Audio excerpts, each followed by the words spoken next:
let's keep talking about the history of manga. So this is part 2 of my series talking about the history of manga. In part 1, I talked about the hand scrolls of Frolicking Animals, which is considered by many experts to be Japan's very first manga. Next, let's talk about another important work known as The Tale of the Monkeys. And so this came out in around the year 1500 and is a colourful scroll featuring serious and humorous situations where monkeys act like humans. And this is the first example of a hand scroll that has features we see in modern manga today. Things like speech bubbles, figures appearing multiple times in the same frame, same illustration, visual progressions, small, funny or comedic scenes within a larger frame, and with a visual dominance over text. Sadly, not all of the original text exists, parts of it are missing. And actually, while I was researching, I found out this information about this work. It's really interesting, so I'm going to move out of the frame. You can pause to read it.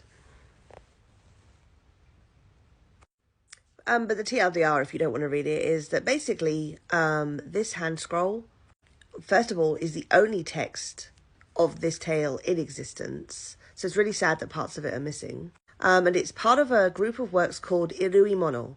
And these are stories acted out by animals. So similar to hand scrolls of Frolicking Animals. They're both the same kind of thing.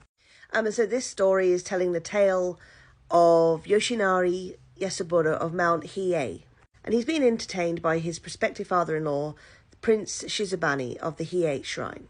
Everyone in the story appears as monkeys, and they're kind of acting out comedic and satire from the time period. So I said earlier in the video, 1500s.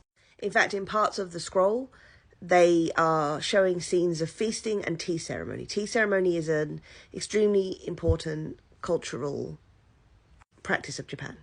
Also, a large part of this work was dedicated to talking about the founding of Hiei Shrine.